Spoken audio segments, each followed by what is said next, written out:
దేవుని నామానికి స్తోత్రం. మీ అందరికీ నా వందనాలండి. దేవుడు తన మహాకృపను బట్టి మనందరినీ కూడా ఆరోగ్యంగా సజీవ లెక్కలో ఉంచిన దేవుని స్తోత్రం చెల్లిద్దాం. హల్లెలూయా! హల్లెలూయా! మరి సంతోషంగా ఉన్నారా? సంతోషంగా ఉంటే మరి ఒకసారి దేవుని స్తోత్రం చెప్దాం. హల్లెలూయా! మరి హెబ్రీయులకు రాసినటువంటి పత్రిక 11వ అధ్యాయము 6వ వచనం ఒకసారి చదువుదామండి. హెబ్రీయులకు రాసినటువంటి పత్రిక 11వ అధ్యాయము 6వ వచనము. విశ్వాసము లేకుండా దేవునికి ఇష్టుడై ఉండుట అసాధ్యము. దేవుని యొద్దకు వచ్చువాడు ఆయన ఉన్నాడనియు తన్ను వెదకువానికి ఫలము దయచేవాడనియు నమ్మవలను కదా. దేవుని స్తోత్రం చెప్తాం. విశ్వాసము లేకుండా దేవునికి ఇష్టుడై ఉండుట అసాధ్యం. అసాధ్యం అంటే అది కుదరదనమాట అండి. అది జరగదు. దేవునికి ఇష్టలుగా మనం ఉండాలి అంటే మనం ఏం చేయాలంట? విశ్వాసంతో ఉండాలంట. విశ్వాసం అంటే ఏంటి? దేవుడు ఉన్నాడంట, అడుగు వారికి ప్రతిఫలం దయచేస్తాడంట. నేను వచ్చి ఆయన సన్నిధిలో ప్రార్థన చేస్తే తప్పకుండా నాకు ప్రతిఫలం ఇస్తాడంట. ఆయన నా చర్యలన్నింటినీ చూస్తున్నాడంట. ఇలాంటి విశ్వాసంతో మనం ఉండాలి. ఒక మనిషిని ఎదురుగుంటూ ఉన్నటువంటి మనిషిని ఏ విధంగా అయితే నమ్ముతున్నామో, ఈ సృష్టి అంతా కలుగు చేసిన మనల్ని కలుగు చేసినటువంటి దేవుడు తప్పకుండా మరి యేసు ప్రభువారని మనం నమ్మాలన్నమాట అండి. ఇక్కడ చూడండి ఒకసారి, విశ్వాసం అంటే ఇంకా అనేక రకాలుగా రోజుకు ఒక రకమైనటువంటి విశ్వాసంతో మనం బ్రతుకుతూ ఉంటాం. సందర్భాలను బట్టి, ఏమండి, సమయోచితంగా రకరకాల పనులను బట్టి మనం ఏం చేస్తూ ఉంటాం? విశ్వసిస్తూనే ఉంటాం. ప్రతిరోజు కూడా విశ్వాసం ఉంచి ప్రార్థన చేస్తూనే ఉంటాం. కాబట్టి మన పనులన్నీ దేవుడు సఫలీకృతం చేస్తూనే ఉంటారు. మరి ఆయనకి కృతజ్ఞతలు చెల్లిస్తూనే ఉంటాం. దేవుని స్తోత్రం చెప్దాం. ఇక్కడ ఒకసారి చూద్దామండి. 11వ అధ్యాయం మొదటి నుంచి చదువుదామా? విశ్వాసమనునది నిరీక్షింపబడు వాటి యొక్క నిజస్వరూపమును. హెబ్రీ 11వ అధ్యాయం అండి. విశ్వాసమనునది నిరీక్షింపబడు వాటి యొక్క నిజస్వరూపమును, అదృశ్యమైనవి ఉన్నవనుటకు రుజువునయున్నది. దానిని బట్టి పెద్దలు సాక్ష్యము పొందిరి. ప్రపంచములు దేవుని వాక్యం వల్ల నిర్మాణమైనవనియు అందును బట్టి దృశ్యమైనవి కనబడి పదార్థముల చేత నిర్మింపబడలేదనియు విశ్వాసం చేత గ్రహించుకొనుచున్నాము. చూడండి, ఇక్కడ అంటాడు విశ్వాసమనున్నది నిరీక్షింపబడు వాటి యొక్క నిజస్వరూపము. అంటే విశ్వాసం అంటే ఏంటి?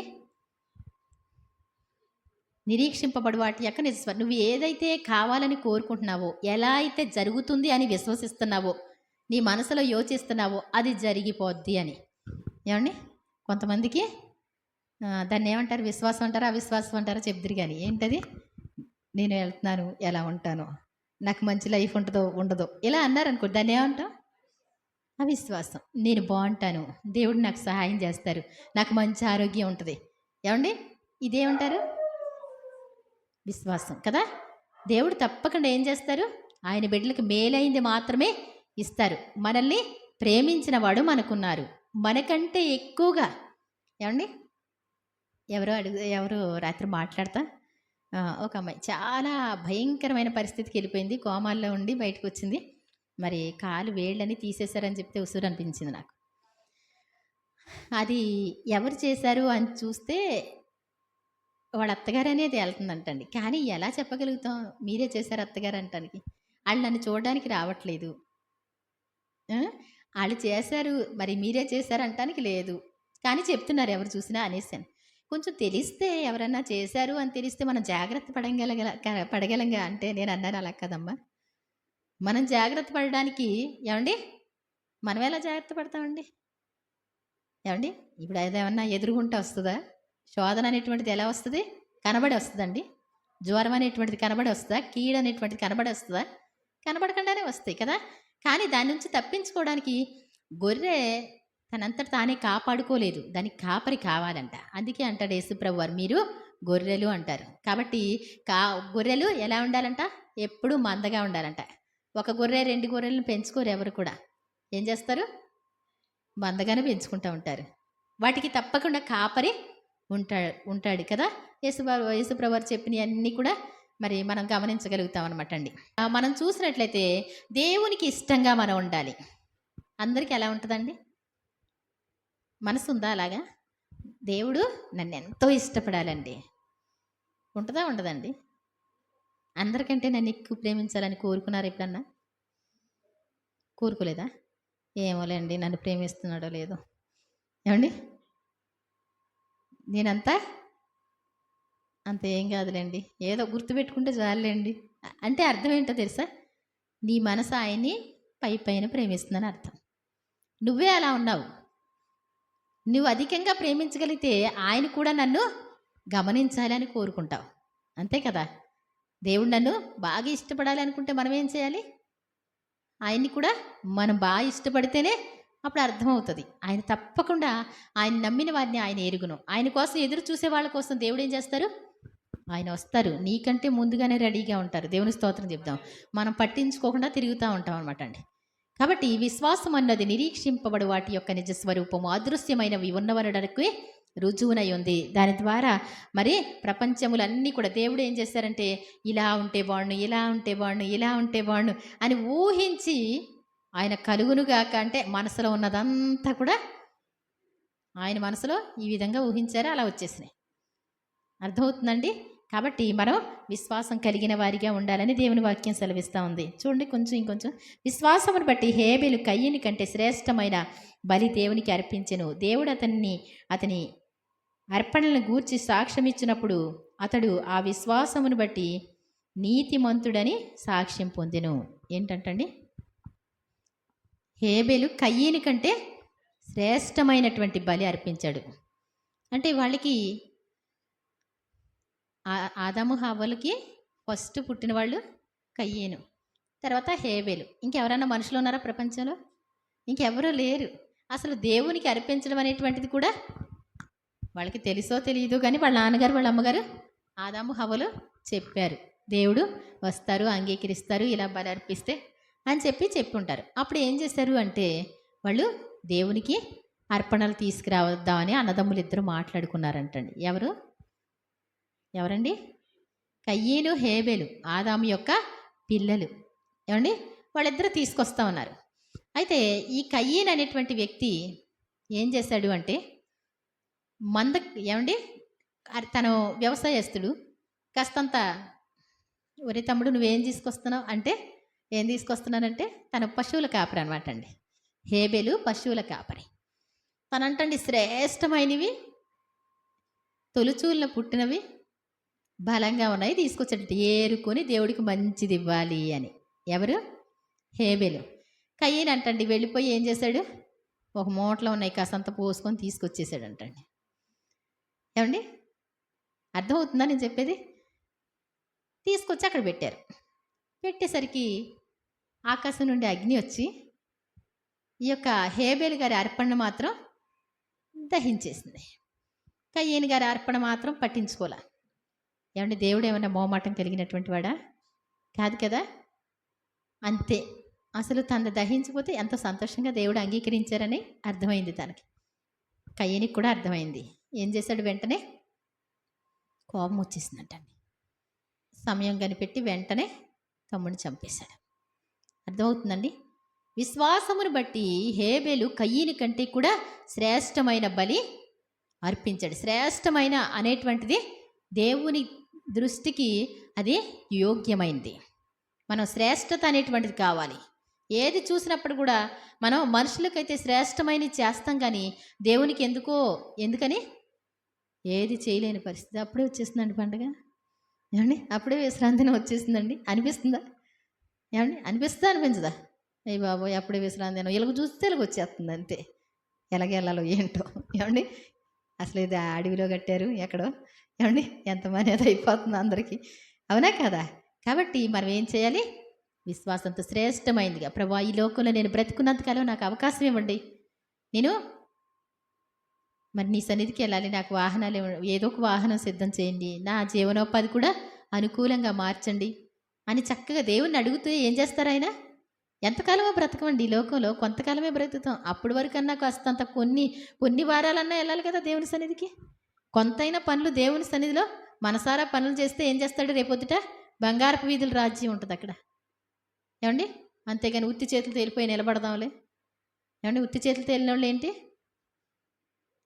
ఉత్తి చేతులతో కాదండి. దేవుని వాక్యాలు వినకపోతే ఎలా ఉంటారంటే రక్షణ వస్త్రం లేకుండా వెడితేనంటండి పెండ్లి యజమానుడు వచ్చి ఇలా చూసి నువ్వు పెళ్లి వస్త్రం ఎందుకు ధరించుకోలేదు అంటే ఏమో నాకు తెలియదు, పెళ్లి వస్త్రం లేకుండా ఇక్కడికి ఎందుకు వచ్చావు నువ్వు? ఏమండి ఇలా చూసి ఏమన్నాడు? వీడిని తీసుకెళ్ళి చీకటి గల విలంలో పడేయండి అన్నాడు. ఏమంటే పెండ్లికి వచ్చాడు, కానీ ఏం చేయాలంట? పెండ్లి వస్త్రం అక్కడ ఇస్తున్నారంటండి గుమ్మంలో. వాడు పట్టించుకోకుండా చక్కగా తలంచుకొని వచ్చేసినట్టున్నాడు కదా. అంటే దేవుని సన్నిధికి వచ్చిన తర్వాత ఎలా ఉండాలో తెలియకపోతే, ఎలా జీవించాలో తెలియకపోతే అదే రక్షణ వస్త్రాలు. మనం దేవుని సన్నిధిలో మనం ఎలా ఉండాలి? ఎలా ఉండాలో అలా ఉండడానికి నేర్చుకోవాలి. అంటే మరి తప్పకుండా దేవుని సన్నిధిలో వినాలి. వినటం వల్ల విశ్వాసము కలుగును. ఆ మాటలు క్రీస్తుని గూర్చిన మాటలై ఉండవలెను. వినకపోతే ఎక్కడి నుంచి వస్తుందండి? వినకపోతే వస్తుందా? యేసు ప్రభు కోసం ఏం చేయాలంటే మనం అన్ని రకాలు వింటాం, అన్ని సోదులు వింటాం. ఏమండి? అందరూ పక్కన వాళ్ళు వింటాం. ఎందుకండి? దానివల్ల ప్రయోజనమా మనకి? ప్రయోజనం ఏమి? అందరికంటే నేనే బెస్ట్ అని నిన్ను సాతాన్ని సమర్థించడానికి తప్ప దేనికి పనికి వస్తుంది అవి కదా. కాబట్టి ఏంటంటే విశ్వాసమును బట్టి హేబెలు కయ్యను కంటే కూడా శ్రేష్టమైన అర్పణం అర్పించాడంటండి. అంతే, తనలో ఒక మంచితనం అనేటువంటిది లేని పరిస్థితిలో తను ఏమైపోయాడు? ద్వేషం పెంచుకొని తమ్ముడిని చంపేశాడు. మొదటి నరహంతకుడు ఎవరు? కయ్యనే. కయ్యేను మనసే కలితి, కయ్యాలు అతనికి వెలితి, దయ్యాలతో నేయంబుచే అయ్యయ్యో అల్లరియాయే. ఏమండి? ఎదటోడు ఎదుగుతుంటే, ఏమండి, నువ్వు మంచిగా చేసుకుంటే దేవుడు నిన్ను అంగీకరిస్తాడు కదా, దేవుడు నిన్ను కూడా దీవిస్తాడు కదా. అటువంటి మనసు లేదంటండి. ఏం చేశాడు? వాళ్ళకి మాత్రం వస్తుంది. ఎలా పడితే అలా చేసేస్తే రావండి ఏదైనా. ఎంతో శ్రేష్టంగా మరి తను మందకు పరిగెత్తి ఇద్దరు అనుకున్నప్పుడు చూస్తాడు దేవుడు. ఇద్దరు ఇంటికాడ నిర్ణయించుకున్నప్పుడు చూస్తాడు దేవుడు. చూడండి, అననీయ సప్పీరాలు ఏమనుకున్నారండి? ఏం జరుగుతుంది ప్రార్థన? ఆది సంఘంలో ఉద్యమం అక్కడే కూర్చోవాలనిపిస్తుంది నాకైతే. నాకు కూడా అలాగే అనిపిస్తుందండి. వాళ్ళు అంటండి పొలాలు అమ్మేసి తీసుకొచ్చి అక్కడ పెడుతున్నారంట. మనం కూడా అమ్మేసి పెడదామా? పెడదాం. ఏమండి? కరెక్ట్గా వెళ్ళిన తర్వాత నాకు ఒక డౌట్ వచ్చింది. నీకు ఒకటి చెప్పనా? ఒకవేళగా ఇది ఎంతకాలం జరుగుద్దో తెలియదు కదా. మన పొలం ఇల్లు అమ్మేసామని అక్కడ చెప్పి అక్కడ జాయిన్ అయిపోయి అక్కడ తినవచ్చు. కానీ ఇది ఎంతకాలం జరుగుద్దో తెలియదు కాబట్టి మనం కొంత దాద్దామా? నాకు అదే అనిపించిందండి. ఏమనిపించిందంటండి? వాళ్ళు ఎక్కడ అనుకుంటున్నారు? ఇంటి దగ్గర అనుకున్నారు. ఇంటి దగ్గర ఎవరికి తెలియకుండా అనుకున్నారు. అనుకున్న తర్వాత చాలా ఎక్కువ అమౌంట్ వచ్చింది కదా. ఏమండి? పొలం అమ్మిన ఇల్లు అమ్మిన ఎక్కువ అమౌంట్ వస్తుంది కదా. ఆ అమౌంట్ని ఏం చేశారంట? ఎంతకీ అమ్మామని చెప్దాం. అది ఎవరికి తెలుస్తుంది? నమ్మకం ఆ చర్చిలోకి వాళ్ళకి వెళ్ళి ఎవరు చెప్తారు? కాబట్టి మనము ఇంతే అనేసి చెప్దాం. ఓకే, నువ్వు ఫస్ట్ పట్టుకున్నాడు, మరి ఈ డబ్బులు పట్టుకున్నాడు, ఏమండి అనేసి భర్త మొదటిగా వెళ్ళిపోయాడండి. నువ్వు వెనకాల సర్దుకొని వచ్చేసే, జాగ్రత్త, అంత తాళాలకి పెట్టేసుకొని వచ్చేసే అనివే అని చెప్పి ఏమండి బయలుదేరి వెళ్ళిపోయారు. వెళ్ళిపోయిన తర్వాత ఏమైందండి? పేతురు గారి పరిశుద్ధాత్మతో నుండి అననీయ గారు వచ్చారు. మా యొక్క ఇల్లు చరాస్థిర ఆస్తి అమ్మేసి దేవుని పాదాల దగ్గర పెట్టడానికి వచ్చామండి అన్నారు. మొత్తం ఎంతకి అమ్మారా? అననీయ, మొత్తం ఎంతకి అమ్మారా? ఎవరు మాట్లాడుతున్నారు? పేతురు గారు అనుకుంటున్నారా? పేతురు గారు కాదండి, దేవుడు మాట్లాడుతూ ఉన్నాడు. పేతురు గారిలో దేవుడు ఉన్నారు. ఏమండి? ఏమంటున్నారు? అననీయ, ఇంతకే అమ్మారా? అవునండి, ఇంతకేనండి. పరిశుద్ధాత్మను మోసం చేయడానికి మీ ఇద్దరు ఎందుకు కూడబలుక్కున్నారు? నీ దగ్గర ఉన్నప్పుడు నీదే కదా అది. నీ అమ్మిన తర్వాత కూడా నీ దగ్గరే ఉంది కదా. ఏమండి? ఇక్కడికి తీసుకొచ్చి మొత్తం అంతా ఇచ్చేస్తున్నావు అన్న ఎందుకు అంటున్నారు అనగానే ఇలా వెంట పడైపోయాడు అంటండి, చచ్చిపోయాడు. ఏమండి? దేవునికి అబద్ధం చెప్పాడని ఇంకా లేదు ప్రభువా, ఏ ప్రభువా, ఈ ప్రభు ఏమి లేవండి. ఆ మాటలు వింటూనే ఏమైపోయాడు? అప్పటికి సంతోషంగా సంబరాలుగా ముమ్మరాలుగా జరుగుతుంది ఆది సంఘ ఉద్యమం. అందరూ పాటలు పాడి ప్రార్థన చేస్తుంటే ఆళ్ళ పొలాలు అమ్మేసి ఈళ్ళ పొలాలు అమ్మేసి బర్నబా అనేటువంటి ఒక వ్యక్తి మొత్తం అమ్మేసి దేవుని సన్నిధిలో పెట్టేశాడు. అతను చూసి చాలామంది వచ్చేసారు. ఆ అమ్మినోడు, ఫస్ట్ అమ్మినోడు ఒకడు పేరు లిఖింపబడింది. దేవుని లిస్టులో ఉంటుంది అనుకోండి, మనకే తర్వాత తెలీదు. వాళ్ళందరూ కూడా చరాస్థిర ఆస్తులు అమ్మి దేవుని పాదాల యొద్ద పెట్టి, అపోస్తుల పాదాల యొద్ద పెట్టి వాళ్ళందరూ నీ అనుదినం దేవుని స్తుతిస్తా ఉన్నారు అని ఉంది దేవుని వాక్యం. వీళ్ళిద్దరు వచ్చారండి. వీళ్ళిద్దరితో ఏమైపోయింది? ఇంతలో మళ్ళీ ఆవిడ గారు మెల్లిగా వచ్చింది పాపం. ఏమండి? మా ఆయన గారు చాలా డబ్బులు తీసుకెళ్ళారు, ఇంకా మాకంతా సంబరమే అనుకొని. ఆవిడ భార్య భర్త చనిపోయాడని తెలియక లోపలికి అడుగు పెట్టింది. అమ్మా మీ ఇద్దరు ఇంతకే అమ్మారా అంటే, అంతకేనండి. ఇద్దరు కూడా ఏం చేసుకున్నారంట, అనుకున్నారు కదా. అనుకున్న దాన్ని బట్టి ఆవిడేమందండి, అంతకేనండి. మీ ఇద్దరు ఎందుకు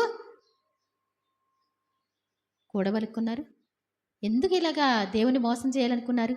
నీ పెనిమిటిని పాతి పెట్టిన వారి పాదాలు వస్తున్నాయి. అయ్యో ఏంటంటే గుమ్మంలోకి వస్తున్నాయి అంటండి పాదాలు. వాళ్ళు రావడం అలా చూసి అలా చెప్పాడు.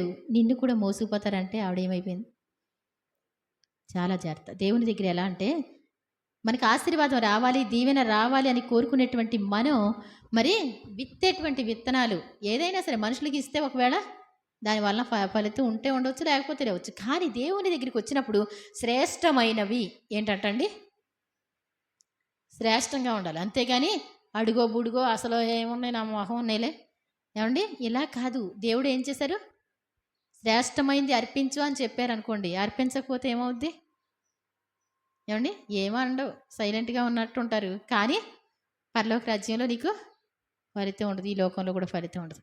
కాబట్టి విశ్వాసమును బట్టి దేవుడు చూస్తున్నారు అనేటువంటి దాన్ని బట్టి మనం చేసే పనులు జాగ్రత్తగా ఉండాలి. మనం ఇంటి దగ్గర ఎలా ఉన్నామో, ఇక్కడ మందిరంలో ఎలా ఉన్నామో ఏమండి, మళ్ళీ బయటికి ఎక్కడికైనా వెళ్ళామనుకోండి ఎలా ఉంటామో కదా. ఇవాళ తెల్లవారుజామున 5:30కి ఒక తమ్ముడు ఫోన్ చేశాడు, అక్క ప్రార్థన చేయండి అక్క అని. ఆయాసంగా ఏంటమ్మా అంటే, నేను మామూలుగా ఫ్రెండ్స్ అందరూ కలిసి 3 రోజులు సెలవులు ఇచ్చారు, ఇంటికి వెళ్ళలేదు కదా అక్క, అందరూ కలిసి అక్కడక్కడ తిరగడానికి ఏమండి పార్కుల్లో ఇంకా వాటర్ ఏ ఉన్నాయి అక్క అయ్యి అని. నేనేం సైలెంట్గానే ఉన్నట్టున్నానండి, ప్రార్థన చేయడానికి కూడా ఇష్టం అనిపించలా. నేను అన్నాను, నీకు తెలుసా అన్నీ చూస్తూ ఉంటావా అని అడిగాను నేను. ఏమండి మా అన్నయ్య గారు అబ్బాయి ఒక అబ్బాయి వెళ్ళాడు, ఏమైపోయాడు, వాళ్ళ ఫ్రెండు తను అలా దిగితే వీళ్ళు బతకర్రా బాబు అన్నారంట, కానీ టక్మని దూకారంట, అంతే దిగిపోయారు కిందకి. ఆనంద్ అన్నయ్య వాళ్ళ అబ్బాయి ఇద్దరు కూడా అలాగా పట్టుకొని ఉన్నారంట, వాళ్ళలోకి అలాగే వచ్చేసారు. ఏమండి మా ఫ్రెండు ఫస్ట్ శాలరీ తీసుకొని, పౌలరాజు గారు అబ్బాయి ఫస్ట్ శాలరీ తీసుకొచ్చి వాళ్ళ నాన్నగారు చేతిలో పెట్టాడు. తర్వాత వీళ్ళందరూ కలిసి స్విమ్మింగ్ పూల్ కానీ మామూలుగా వెళ్ళారు. వెళ్ళిన తర్వాత అదేదో గోదావరి అంటండి, వెళ్తే ఇలా ఇలా దూకడం ఏంటి, ఇలా రాళ్ల సందులో తలకాయ ఇరికిపోయిందంట. ఏమండి మా ఫ్రెండ్ ఆశాబాబు ఇలా ఆ పైనుంచి టక్మని కాలు జారిందంటండి, మడిన దగ్గర 3 ముక్కలు అయిందంటండి. నడక తేడా వచ్చింది దేవకుమారి అన్నాడు. ఏమండి రఘుయేలు గారు అబ్బాయిలు ఇద్దరు ఏమండి దేనికోసం దేవుడు తీసుకుంటాడు కాదంటలా, కానీ మనం జాగ్రత్త ఉండాలా వద్దా. మన సముద్రం దగ్గరికి వెళ్ళి సెల్ఫీలు తీసుకుంటూ ఉంటే ఇలా వచ్చి అలా కొట్టిందండి, ఇసుక తెప్పలో చక్క పూర్తి చేసిన శవాల్లా ఉన్నారు. అర్థమవుతుందండి, చాలా జాగ్రత్త. మనం ఏం చేయాలి, చాలా జాగ్రత్తగా ఉండి, దేవుడు ఎక్కడున్నా చూస్తూ ఉంటాడు. చక్కగా వెళ్ళిపోతారు. ఏమండి ఒక ఆయన మంచంలో ఉంటే పెద్ద పాస్టర్ గారు మళ్ళీ, అందుకే ఏవి నీచములో ఏవి ఘనములో గుర్తుపడితే నా నోటి వలె ఉంటావు అంటారు. ఏమండి పెద్ద పాస్టర్ గారు లెక్క, జిల్లాకి పెద్దోళ్ళు మంచంలో ఉన్నారంటే, నేను చిన్న మాట చెప్తాను. అనుకోకుండా స్టేటస్లో వచ్చినాయి వాళ్ళు సంవత్సరం క్రింద దిగిన ఫోటోలు. ఏమండి అవన్నీ కూడా సైతన్లాగా పెద్ద కళ్ళు ఉండి కోరలు ఉండి ఉంటాయి చూసారా, వాటిని దిగిదేస్తారండి. ఇలా ఫ్లవర్స్ ఏమన్నా ఉన్నాయి అనుకోండి, అందమైన చెట్లు అనుకోండి, పర్వాలే పోనీ. మొక్కలైతే అబ్జెక్షన్ ఏమీ లేదు. కానీ మరి ఆ విగ్రహాల దగ్గరికి వెళ్ళి అక్కడ దిగడం ఏంటండి. నేను వెంటనే కొంచెం ఆ ఫోటోలు డిలీట్ చేసేమను, తీసేసుకోమను, అవి ఉండకూడదు అంటే ఎవరెవడు చెప్పడానికి, మా చిన్నమ్మ అండి. మీ చిన్నమ్మ అయితే అంటే పెద్ద పాస్టర్లో అని తెలియదా, మా చిన్నమ్మ పెద్ద పాస్టర్ గారు అని చెప్పుద్దండి. ఏమండి పెద్ద పాస్టర్ గారు అయితే మంచంలో ఉంటారండి, ఇప్పుడు వరకు మంచంలోనే. చాలా జాగ్రత్త. మనం ఏం చేయాలి, మా చిన్నమ్మ మరి 10th క్లాస్ అప్పుడు ఎక్స్కర్షన్కి తీసుకెళ్తాం అన్నారంటండి. నాకు డబ్బులు లేవని చెప్పిందంటండి. డబ్బులు లేవంటే నేను పెట్టుకుంటాను అన్నారంటండి ఒక టీచరు. శివకుమారి నేను పెట్టుకుంటా నీకు అంతే, పడుకుంటేనంటండి ఆ బస్సులో ఎటో తిప్పుతున్నట్టు. ఏమంటే అక్కడి నుంచి కొండల మీద నుంచి పడిపోతే కనుక ఇంక నరకానికి వెళ్ళిపోతాం. బాప్తీసం తీసుకోలేదు ఇంకా. ఏమండి అవునా కదా, చాలా జాగ్రత్తగా ఉండాలి మనం. అన్నీ ఆలోచించి తెల్లారి వెళ్ళానంటండి. అసలు ఎందుకమ్మాయి, అసలు అనవసరంగా నేను కూడా కట్టాను నీ డబ్బులు అక్కడ డబ్బులు కట్టాం కదక్క అంటే, నీ ఇష్టం, డబ్బులు కడితే మన ప్రాణాలు. నాకు మాత్రం పాయింట్ అంత కూడా ఇష్టం లేదు. ప్రార్థన ఏమంటే చేస్తా, నాకైతే తెలీదు అని చెప్పాను. ఏమండి, వద్దక్క, గేట్ దగ్గర నుంచి లోనికి వెళ్ళిపోతున్నాను, మీకు ఇష్టం లేని పని నేను చేయను. పోనీ వెళ్ళిపోతే సంతోషమేలే. వాళ్ళు బాధపడతారని కాదండి. ఎందుకని, రేపొద్దున నేను చెప్తానికి ఉంటాడో లేదో తెలియదు. ఎవరి మీద ఉంటుందండి సాతాను యొక్క దృష్టి అంతా? ఎవరి మీద ఉంటుంది? యవనస్తుల మీదే ఉంటుంది. ఏమండి, ఇష్టమంతా ఎవరి మీద ఉంటుంది? యవనస్తుల మీదే ఉంటుంది. చాలా జాగ్రత్త. మన జీవితాన్ని దేవుని చేతుల్లో పెట్టుకుని బాప్తీసాలు తీసుకొని చక్కగా దేవుని బిడ్డలం అయిపోయిన తర్వాత క్రమం కలిగి ఉంటే మాత్రం చక్కగా జీవించవచ్చు. ఏమండి, ఆ ఆనందం ఏంటో తెలియదు. కానీ తల్లిదండ్రులకి ఎంత బాధ అండి, ఈ సెల్ఫీలు తీసుకుంటా వెళ్ళిపోయి పడిపోతే, లేకపోతే దూకేస్తారు, ఎవరికోసం దూకేస్తారు, చచ్చిపోతారు, ఎంత బాధ కదా. కాబట్టి చాలా జాగ్రత్త. మనం ఇంటి దగ్గర ఎలా ఉన్నామో, బయట ఎలా ఉంటున్నామో, మందిరాల్లో ఎలా ఉంటున్నామో, ప్రతీదీ కూడా ఎవరు చూస్తారు? దేవుడు చూస్తూనే ఉంటారు. అందుకోసం మనం విశ్వాసంతో ఉండాలి, దేవుని ప్రేమించే వారిగా ఉండాలి. నేను అన్నాను, మా ఫ్రెండ్స్ కంటే నువ్వే ఫ్రెండ్ నాయనా అనుకో వెళ్ళి, అంతేనా కదా. దావీదు దానియేలు స్టోరీస్ చదువు అంటే, దానియేలు అంటే దానియేల్లో ఉంటుంది అక్క, దావీదు గారిది ఎక్కడ ఉంటుంది అక్క అంటే, దావీదు అంటే మొదటి సమయాల నుంచి చదివితే అసలు ఎలా ప్రేమించాడు, తను ఎలా ప్రేమించాడు, దేవుడు ఎలా ప్రేమించాడు, మన చిన్న పొరపాటు చేస్తే ఏమవుద్ది అనేటువంటిది. ఏమండి, ఏదో పాస్టర్లు ఎంతంత మొక్క చెప్తే అయిపోద్దండి, 4 మొక్కలు చెప్తాం, ఇంకొక మొక్క చెప్తాం, అంతేనా కదా. మామూలు ఎగ్జాంపుల్స్ ఒకటి వస్తూనే ఉంటాయి. కాబట్టి మీరు బైబిల్ చదివితే మాత్రం చక్కగా ఏవి నీచములో ఏవి ఘనములో గుర్తుపడతారు. ఏమండి, ఏది అసహ్యమైందో, ఏది దేవునికి ఇష్టం లేదో నీకు దేవుని చిత్తం తెలవాలండి. దేవుని చిత్తం తెలవాలి. పెడతా ఉంటారు మెసేజ్. బైబిల్ చదివితే దేవుని చిత్తం తెలుసు. దేవుడు వద్దు అని చెప్పాడు సౌలుతో. ఏమండి, అమాలేకీయుల్ని ఏం చేయాలి, మొత్తం అందరినీ హతం చేసిరా. వాళ్ళు ఇశ్రాయేల్ ప్రజలు వచ్చేటప్పుడు చాలా కఠినంగా ప్రవర్తించారు. వాళ్ళకున్నదంతా శాపగ్రస్తమైంది, అదేది కూడా తీసుకోవద్దు, అదంతా కూడా హతం చేసిరా. అంటే ఏంటంటండి, శపితములకు దానిలోనంటండి ఏం చేశాడంటండి, నీ దేవుడైన యెహోవాకు బలిగా అర్పించడానికి. అసలు నీకే శపితం అయిపోయింది. శపితం అంటే ఏంటి, అది నీకు పనికి రాదు అంటే దేవుడైన యెహోవాకు బలిగా అర్పించడానికి బలిసిని తెచ్చారండి, శ్రేష్టమైన. అందుట్లో ఇంకా శపితం అయిపోయిన తర్వాత శ్రేష్టం ఏంటండి. ఏమండి, చాలా జాగ్రత్తగా ఉండాలి మనం. అసలు మామూలు వ్యక్తిలా ఉంటే మాత్రం లోకంలో పనికిరామండి.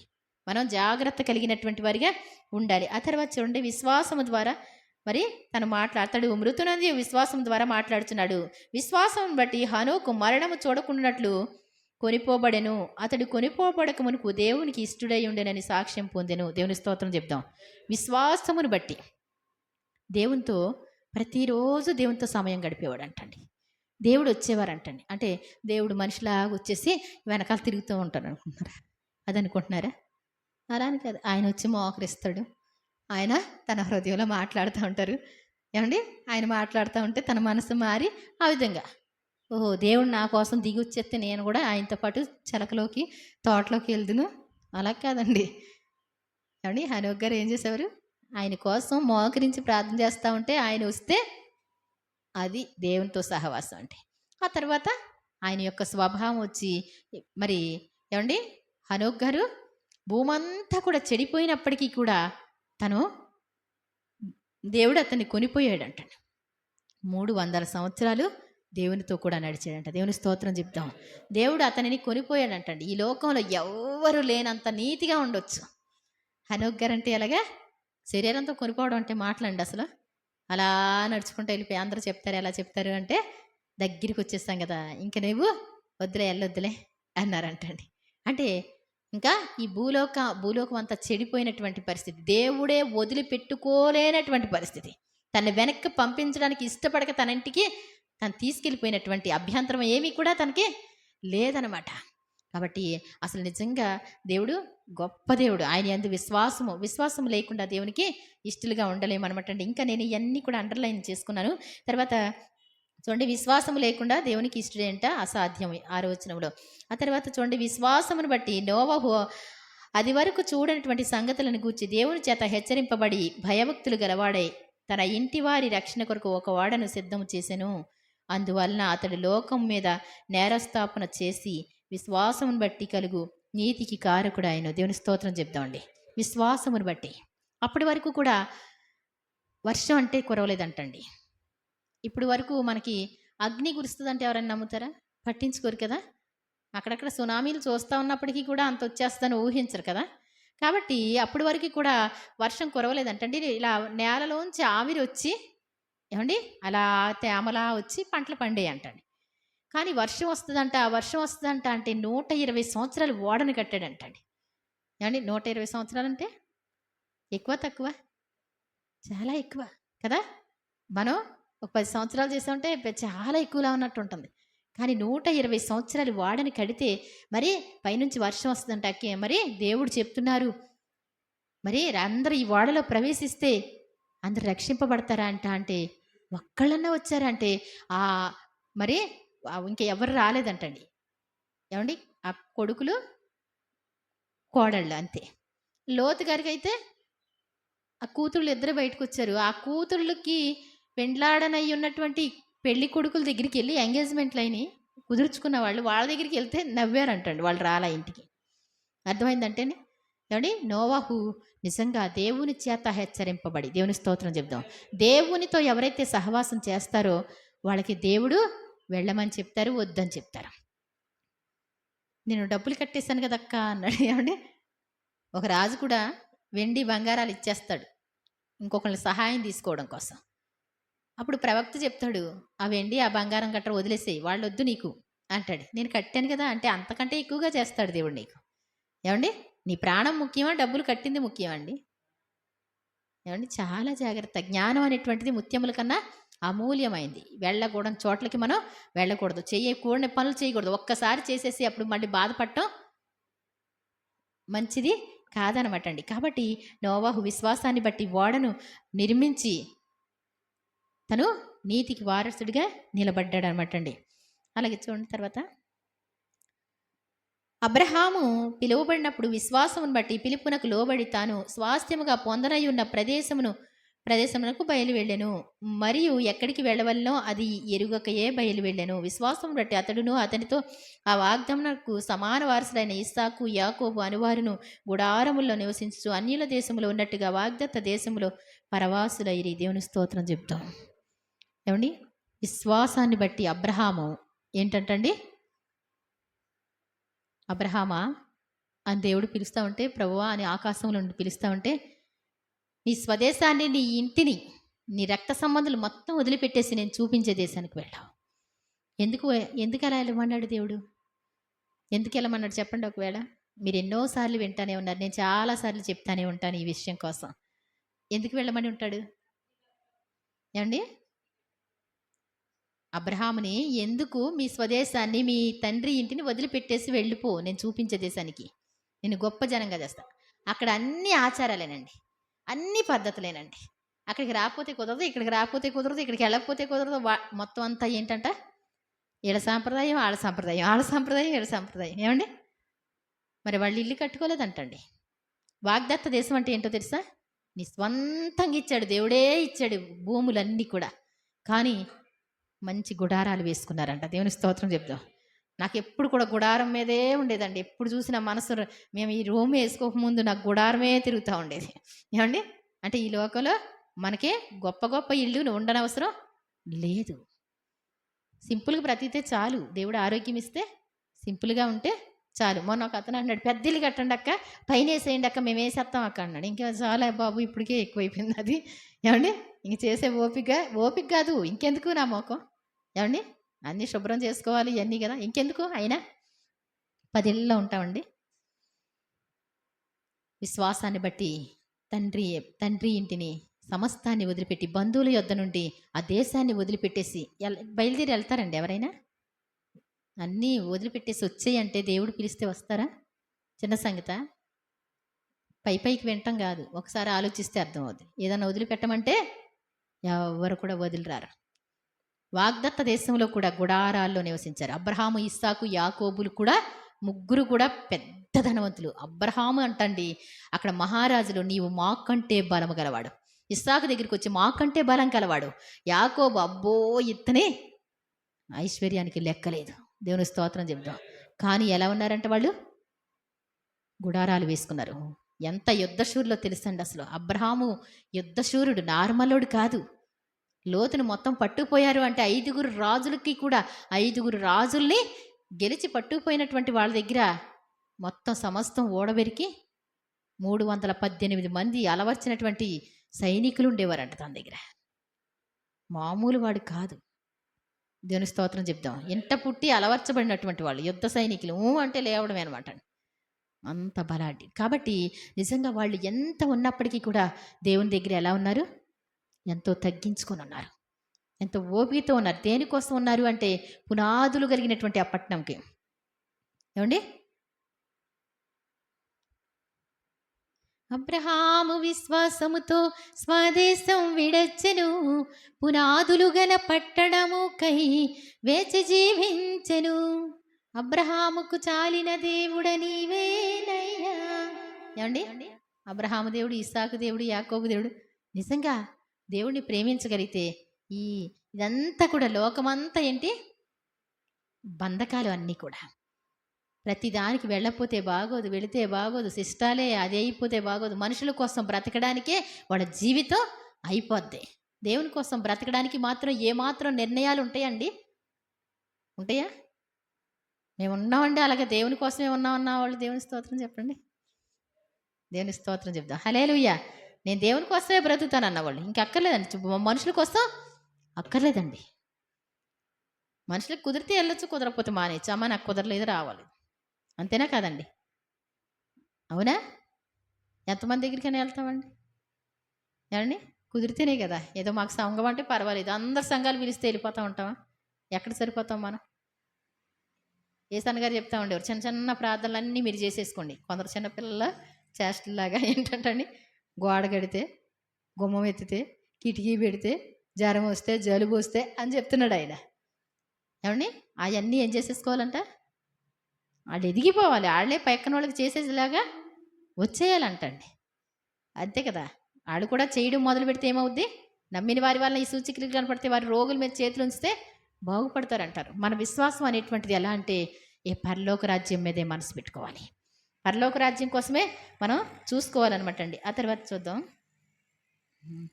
విశ్వాసం బట్టి అతడును అతనితో, సరే 10వ వచనం చదువుతున్నారు.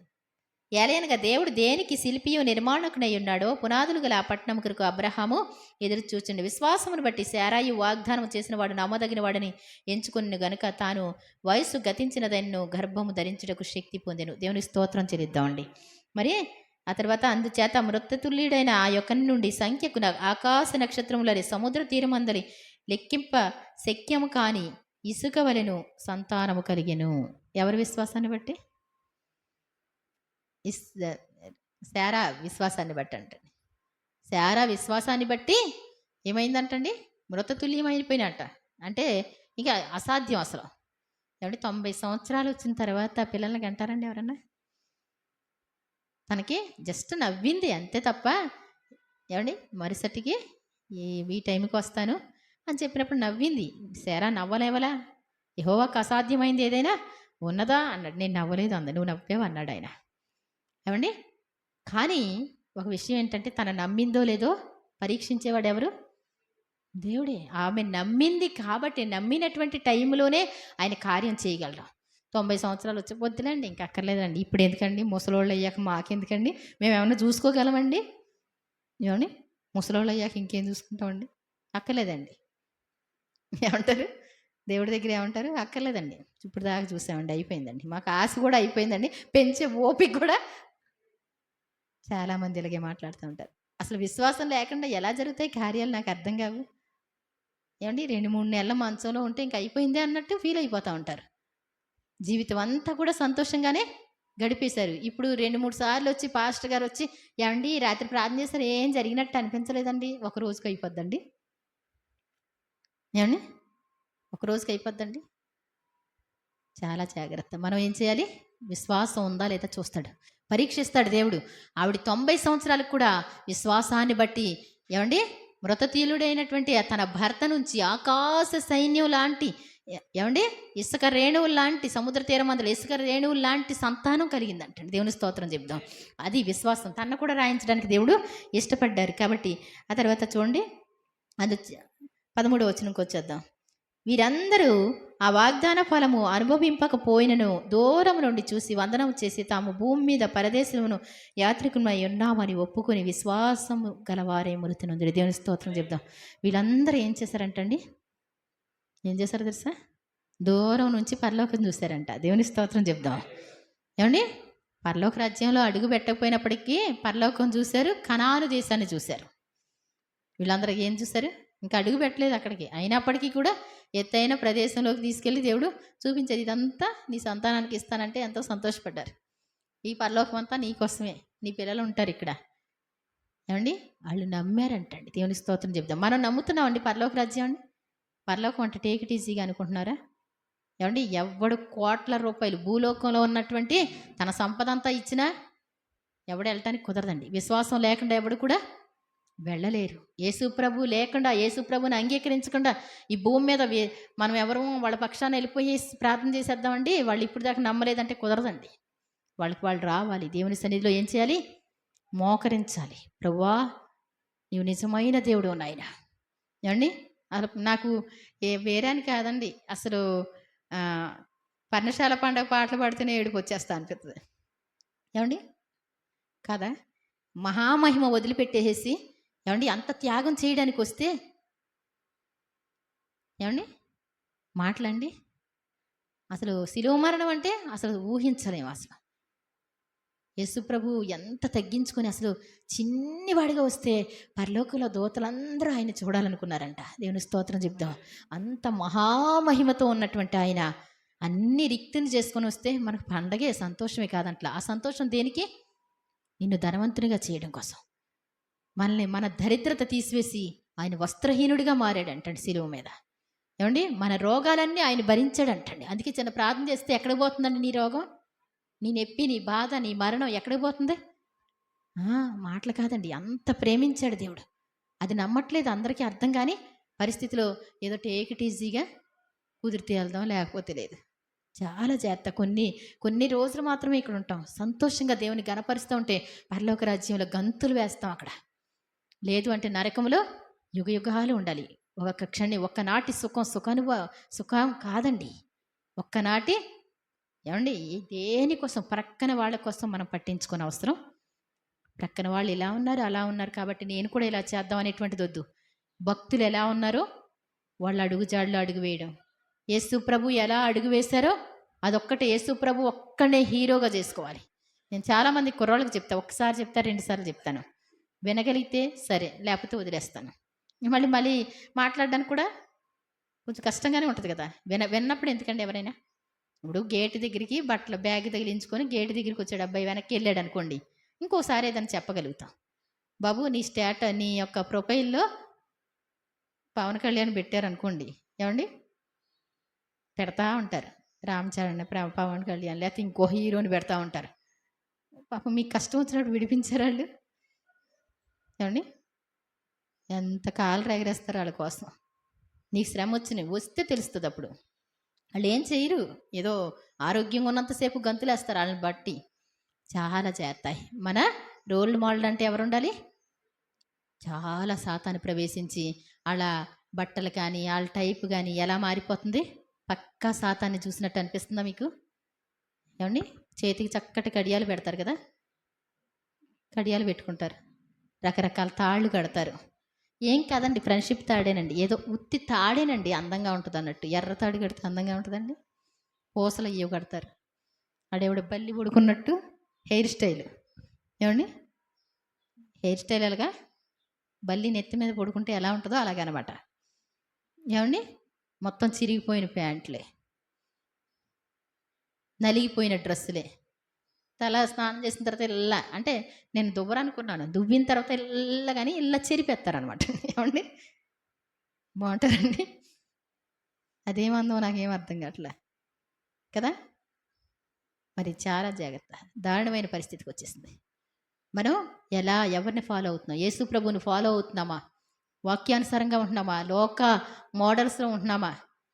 ఏమండి ఒక్కసారి చూసుకుంటే చాలా బాగుంటుంది అనమాట. ఈ భక్తులందరూ కూడా మరి దేవుని వాక్యాన్ని ఫాలో అయ్యారు, దేవుణ్ణే ఫాలో అయ్యారు. మరి నేను చూస్తే చాలా ఇంకా యేసు ప్రభు వారు ఇష్టపడింది ఏంటి అంటే, ఒకసారి చూద్దామండి, ఒకసారి కొంచెం మీకు కొన్ని మాటలు ఇంకా కింద చూస్తే ఇంకా చూడండి ఒకసారి.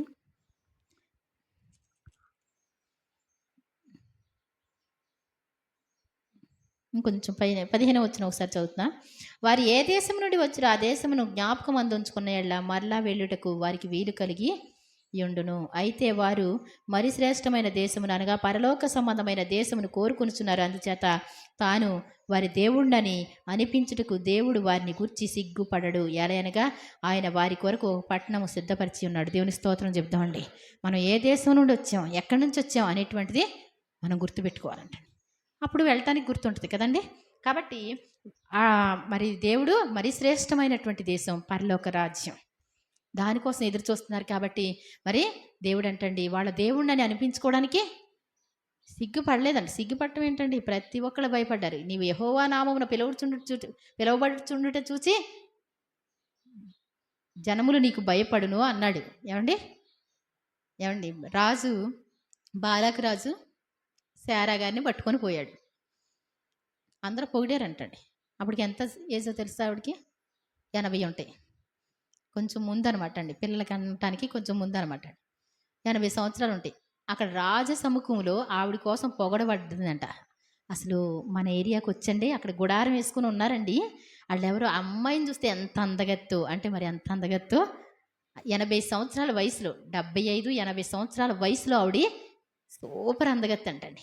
ఆవిడ ఒక మాదిరి అందగత్తి కాదని పొగిడితే రాజు తెప్పించేసుకున్నాడు. ఏమండి సినిమాలో చూస్తే నాకు ఎంత విచిత్రం అనిపిస్తుంది అంటే, వాళ్ళు హిస్టరీ తీసి సినిమా తీస్తారు కదా, ఇంతవరకు నాకు మనసు వచ్చినట్టు నేను చేశాను, కానీ ఈ రోజు నుంచి నా మనసు మారింది, నీకు నచ్చినట్లే నేను చేస్తాను అంటే తను కన్నీళ్ళతో ఉంది. తన దగ్గరికి వచ్చి ఆ మాట చెప్పాడు. భర్త కోసం మరి దేవుని కోసం తన కన్నీళ్ళతో ఉంటే నిన్నేం చేయను నేను అసలు. ఏమండి అక్కడ అబ్రహాం గారు కూడా ఒక చెట్టు కింద కూర్చొని చాలా కన్నీరు కారుస్తా మనసులో ధ్యానంలో ఉన్నాడు. ఎలియాజర్ పక్కన ఉంటాడు పెద్ద దాసుడు. ఏమండి అసలు భార్యను తీసుకుపోయారంటే ఎలా ఉంటుంది చెప్పండి. ఆ దేశం వెళ్ళమన్నాడు దేవుడు. వెళ్ళిన తర్వాత జరిగినటువంటి విషయాలు, అక్కడ కరువులు రావడం, నష్టాలు, ఆ తర్వాత భార్యని కూడా తీసుకెళ్ళిపోతే ఆశీర్వాదం అంటారా దాన్ని, దీవెన అంటారా దాన్ని? అసలు జీవితంలో ఏది పోనివ్వండి, ఏది ఉన్నవండి, నేను చదువుతూ ఉంటే నాకు విచిత్రం అనిపిస్తూ ఉంటుంది. దేన్ని లక్ష్య పెట్టలా. ఆయన వెళ్ళమంటే వెళ్ళటమే, చేయమంటే చేయడమే, ఇమ్మంటే ఇవ్వడమే, బలి అర్పించమంటే అర్పించేయడమే. ఇంకా తన కోసం అంటూ ఏమీ, తన సంతోషం ఏమీ కూడా తను కోరుకోలేదు. దేవుని స్తోత్రం చెప్తాం. అది భక్తుల యొక్క లక్షణం. అంటే ఏంటి, మాకేమిస్తావు అనే వాళ్ళకి దేవుడు వాళ్ళ చొరవ చేయలేడు. దేవుడు నేనున్నాను ప్రభువా, తప్పకుండా పోనీ నేనైతే చేసుకుంటాను పెళ్లి కాని దాన్ని. ఏమండి పెళ్ళి లేకుండా ఉన్నదాన్ని నా సొంత డిసిషన్ నేను చేసుకుంటా. కానీ నా భార్య మీద కానీ నా పిల్లల మీద కానీ అన్నారనుకోండి, ఎలా ఉంటుందండి? ఎలా ఉంటుంది? అమ్మో అనిపిస్తుంది కదా. కొంచెం జ్వరం వస్తే దేవుని చిత్తం అన్నారనుకోండి ఎవరన్నా, ఏమండి ఒకసారి హనీకి ఫుల్ జ్వరం వచ్చిందంటే, బాగా నీరసంగా ఉందంటండి. పండక్కళ్ళ అమ్మాయి అనమాట అండి. వీళ్ళందరూ ప్రార్థన చేస్తుంటే పండక్కి అంటండి, ప్రభువా మీ చిత్తమైతే నాయనా, మీ చిత్తమైతే బ్రతికించండి నాయనా అంటుందా పండక్క. వసుంధరక్క గట్టిగా కొట్టి, నీ చిత్తం అంటావేంటి, పిల్ల చచ్చిపోద్ది అనవసరంగా ఇప్పుడు. ఏమంటండి, నీకు ఒక్కదానికి పిల్ల అనుకుంటున్నావు నువ్వు అంటే అక్కలకు కూడా అధికారాలు ఉంటాయి. ఏమండి ఓరి బాబోయ్, నీ చిత్తం నాయన అంటే ఏమండి, నీ చిత్తం అనొద్దు, బ్రతికించమని చెయ్యి, అంతేగాని నీ చిత్తం అంటే ఇది ఎక్కడ గొడవ. ఏమంటే కన్న తల్లి అనొచ్చు కదా అసలు నీ చిత్తం అని. అంటే అలా ఉంటుంది. అందుకే ఇక్కడ వదిలేసి నువ్వు నేను చూపించే దేశానికి రా అని తీసుకెళ్ళాడు. అక్కడ ఎవరు కూడా నిజంగా దేవుడు ఒక అద్భుతమైనటువంటి వ్యక్తి అనమాట అండి అబ్రహాం అంటే. దేవుని స్తోత్రం చెప్దాం. అబ్రహాముని పెద్ద దేవుడు అయ్యి ఉండి ఏమండి చిన్ని మానవుడిని ఏమన్నాడు, నా స్నేహితుడు, నా ఫ్రెండ్ అతను. ఏమండి నిజంగా అంతా అనిపించుకోవడానికి దేవుడు ఇష్టపడడానికి. చూడండి ఒకసారి ద్వితీయోపదేశకాండం 1:33 అంటే చక్క చదువుదాం, కొంచెం అంత కాదండి. కొంచెం మీకు అర్థం అవటం కోసం ఇంకా ఈ కింద చదివితే మాత్రం చాలామంది వీరులు ఉన్నారండి. 12వ అధ్యాయానికి వస్తే ఇంత గొప్ప సాక్షి సమూహం మేఘం వలె మనల్ని ఆవరించి ఉన్నది అందరి కోసం వివరించడానికి. అబ్బా! పౌలు గారు నేను అనుకోనండి, ఇకను ఏమి చెప్పుదును, గిద్యోను, బారాకు, సంసోను, ఏమండి వీళ్ళందరి కోసం చెప్పడానికి సమయం సరిపోదని ఆయన ముగిస్తే ఇంకొంచెం రాస్తే బాగుండుగా అనుకున్న ఆ రోజు నేను ఇద్దరికి చెప్పేసరికి అయిపోయింది అది.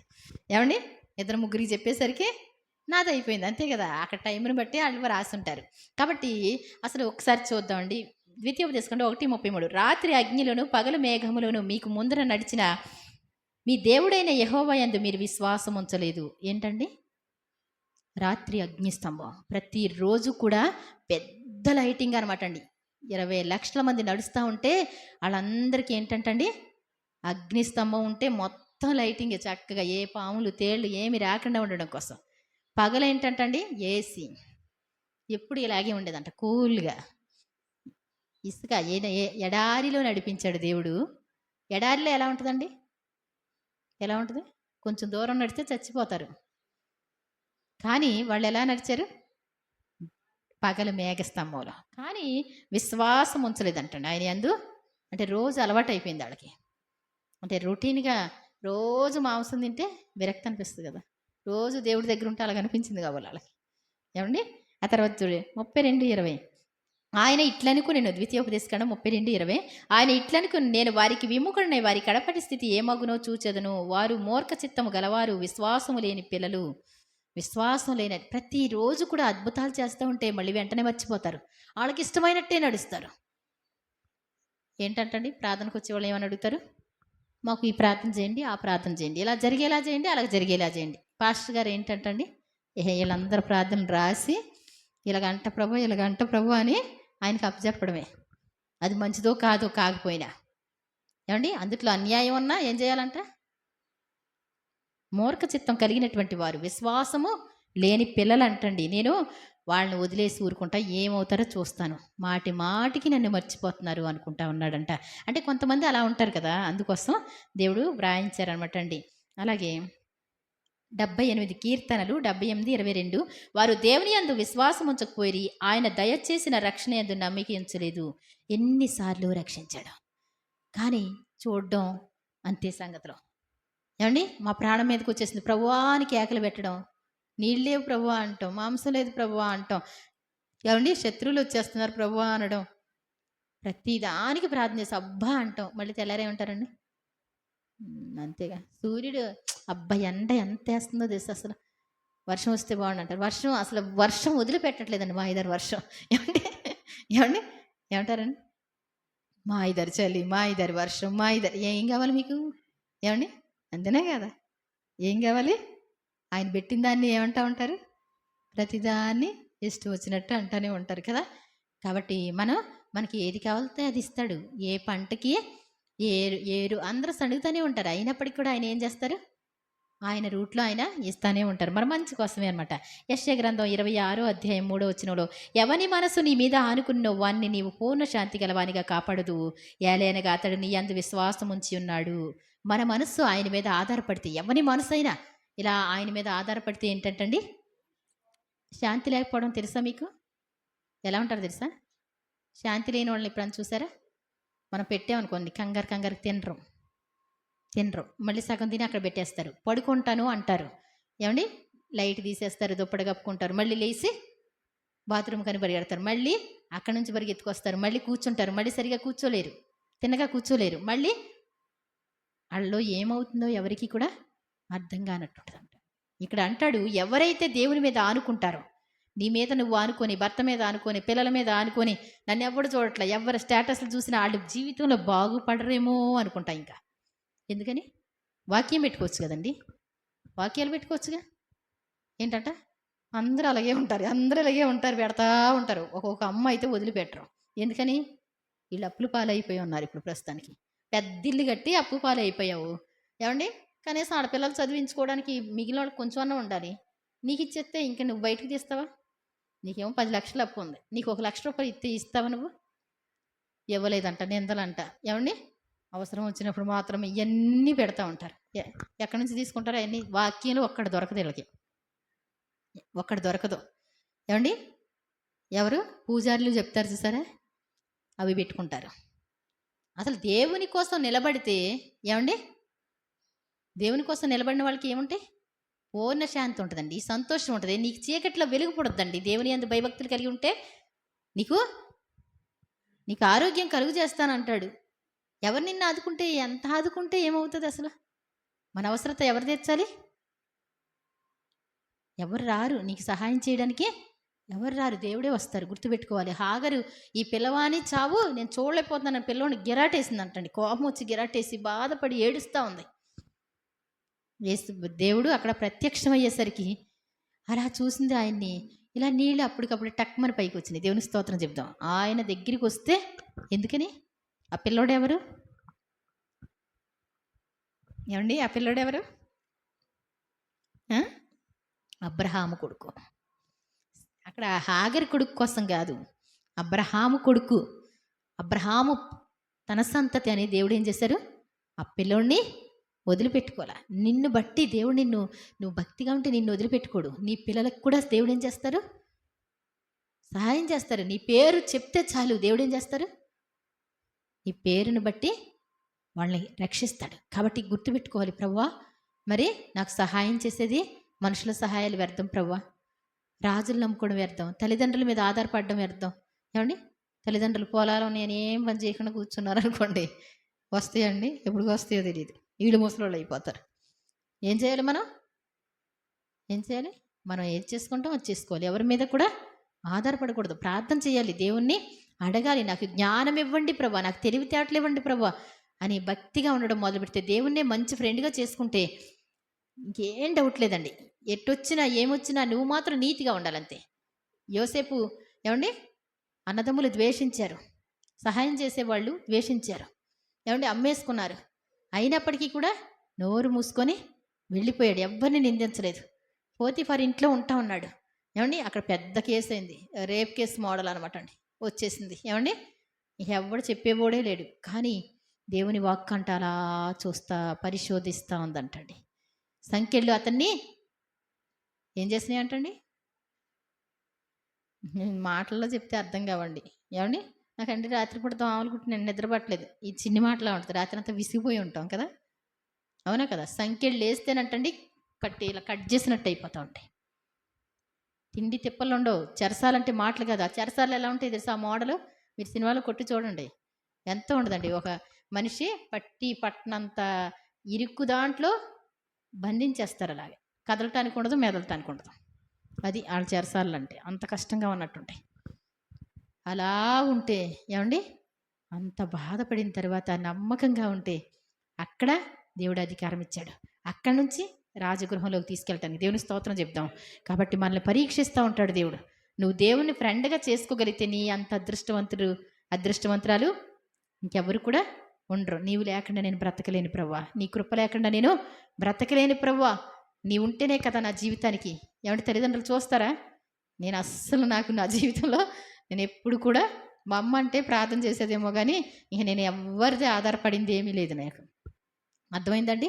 దేవుని సెలవు లేకుండా ఎవరు కూడా మనకు సహాయం కూడా చేయలేరు. కాబట్టి మరి దేవుని మీద మనం ఆనుకుంటే మాత్రం పూర్ణ శాంతి ఉంటుంది అనమాట అండి. చూడండి, యోనా 3:5 నేనువే పట్టణపు వారు దేవుని అందు విశ్వాసం ఉంచి ఉపవాస దినము చాటించి ఘనులేమి అలుపులేమి అందరిని గోని పట్ట కట్టుకొనిరి. రాజు కూడా సింహాసనం దిగి గోని పట్ట కట్టుకున్నాడంట. ఎవరంట? నేనువే పట్టణస్తులు దేవుని అందు విశ్వాసం ఉంచారు. ఎందుకని? 3 రోజులు ప్రయాణం అంతంటండి. నువ్వు వెళ్ళి అక్కడ ఏం చేయాలి? నేనువే పట్టణానికి వెళ్ళి ఈ 40 రోజులు ఈ పట్టణం అంతా కాలిపోద్దని చెప్పుకుంటా తిరుగు అని చెప్తే అక్కడ ఉన్నటువంటి ప్రజలు గర్విష్ఠులు, దేవుని మాట వినరు అని చెప్పి పాపం తర్షీష్కి వెళ్ళిపోదాం అనుకున్నాడు. అది కుదరలేదు. మళ్ళా తిమింగలం మింగేసింది. మళ్ళీ నేనువే ఏమండి ఆ ఒడ్డున కక్కేసింది. మళ్ళీ మొదలుపెట్టాడు. ఎక్కలేని కోపం, ఎక్కలేని చిరాకు, దేవునితోనే చిరాకుగా మాట్లాడుతున్నాడు. పాపం నలిగిపోయినట్టున్నాడు తనేదో. ఒకసారి ఎప్పుడైనా దెబ్బతిని ఉంటాడు, అవన్నీ రాయబడలా. వెళ్ళిపోతున్నాడు, సైలెంట్గా వెళ్ళిపోతున్నాడు. ఎలా చెప్తున్నాడు? 40 రోజులు ఈ పట్టణం కలిపొద్దు అంతే. 40 రోజులు. అది ఏమండి, అందరు వినండి, ఒక్కసారి వినండి అమ్మా, అందరు వినండి అమ్మా అని చెప్పింది వేరు. ఒక దినం అంటండి, తనకి ఇష్టం లేకుండా చెప్పింది ఎలా ఉంటుందండి? 40 దినాల్లో ఈ పట్టణం అంతా కాలిపోద్దని వెళ్ళిపోతూ ఉంటే ఎవడెవడు చెవులోనో పడింది. అది దేవుడు చెప్పించాలి కాబట్టి ఆ మాట ఒక మాట ఒక మాట ఆ నోట ఈ నోట ఆఖరికి రాజు దగ్గరికి వెళ్ళిందంటండి. అందరూ కూడా అలుపులేమి ఘనులేమి రాజుతో సహా అందరూ దేవుని అంత విశ్వాసం ఉంచి తమ పాపాలు ఒప్పుకొని ఇంకెప్పుడు ఏ పాపం చేయమండి. ఏమండి వస్తే మంచిది కదండి మనకు కూడా. అలాంటి శాసనం ఒకటి వస్తే భలే ఉండి అనిపిస్తుంది. ఏం పాటలు ఏం లోకమో ఏం డ్యాన్సులు ఏం పద్ధతులు అసలు నాకు అర్థం కావట్లేదు. ఒక్కసారి వస్తే మనకి సూపర్గా ఉంటుంది. అందరూ కూడా ఏం చేశారంట, గోనె పట్ట కట్టుకొని ఉపవాసం ఉండి. ఎలాంటి ఉపవాసం తెలుసు అది? ఎలాంటి ఉపవాసం? వాళ్ళ పిల్లలు వాళ్ళ పాలు దాగే పిల్లలకు కూడా మంచినీళ్ళు కూడా పోయలేదంటండి. గొర్రెలకి గొడ్లకి అన్నిటికీ గోనె పట్ట కట్టేశారంటండి. వాళ్ళు చేస్తున్నటువంటి ఆ యొక్క పనుల్ని దేవుడు చూసి పరలోకంలో చూసి చేస్తానన్న కీడు చేయలేదంటండి. వస్తారాదో చూద్దామని ఈ అయ్యగారు చూస్తా ఉన్నాడు. నేను చెప్పిన మాట నెరవేరాలంటాడు కానీ దేవుడు తప్పించాడు అంట. అంటే ఏంటంటండి, ప్రవక్త చెప్పింది ఏంటి, కరెక్ట్ నెరవేరిపోవాలని. మీరు చేస్తారు అంటే చచ్చిపోవాలన్నట్టు కోరిక. అలా కాదు కానీ దేవుడు రక్షిస్తే సంతోషం కదా. వాళ్ళు దేవుని అందు విశ్వాసం ఉంచారు కాబట్టి ఏమైపోయింది, ఆ కీడు తప్పిపోయింది. వాళ్ళ పాపాలన్నీ క్షమించబడ్డాయి అనమాట అండి. అలాగే చూడండి హబక్కుకు 2వ అధ్యాయం 4వ వచనం, వారు యథార్థవంతులు కాక తమలో తాము అతిశయపడుదురు, అయితే నీతిమంతుడు విశ్వాస మూలముగా బ్రతుకును. ఈ అంత్యకాలములో యథార్థవంతులు కాకుండా పైకి డంబం అండి. పైకి ఏమంటారు, అతిశయపడతా ఉంటారు. డబ్బు ఉందండి అంటారు. ఒక పక్కన ఉనికేనండి, క్యాన్సర్ అంటే భయమే, గుండెపోటు అంటే భయమే, లివర్ క్యాన్సర్, మొత్తం ఎక్కడ చూసినా వెళ్ళి చూసిందల్లా భయం అనిపిస్తుంది. కానీ ఏమంటారు, పైకి డంబంగా ఉంటారు. కానీ నీతిమంతుడు విశ్వాస మూలమున వస్తే దేవుని స్తోత్రం వెళ్ళిపోతాం అంతే. రానివ్వడు. ఒకవేళ ఆయన అనుమతిస్తే ఆయన ఇష్టం అనుకొని సింపుల్గా ఉంటారనమాట. అర్థమవుతుందండి. కాబట్టి విశ్వాసం కావాలి మనకి దేవునికి ఇష్టలుగా ఉండటానికి. చూడండి జెఫన్యా గ్రంథం 3వ అధ్యాయం 2వ వచనంలో చూస్తే, ముష్కరమైంది భ్రష్టమైంది అనేటువంటి పట్టణానికి శ్రమ అంట. అది దేవుని మాట ఆలకించదు.